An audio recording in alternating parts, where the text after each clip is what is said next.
aduna ko winndannde janngu mbaawaa.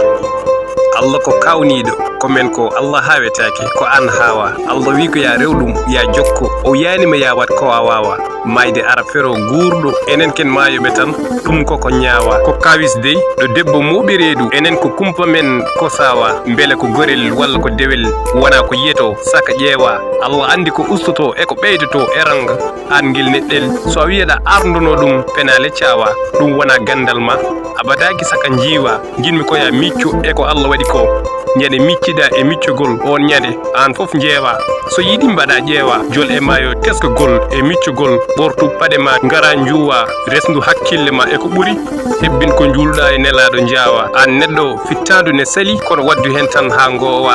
oto laɓɓin hoore ma e haala laɓɓin ɓernde ma peewa woppu heñaare joko yaqin sikkeji ndiwa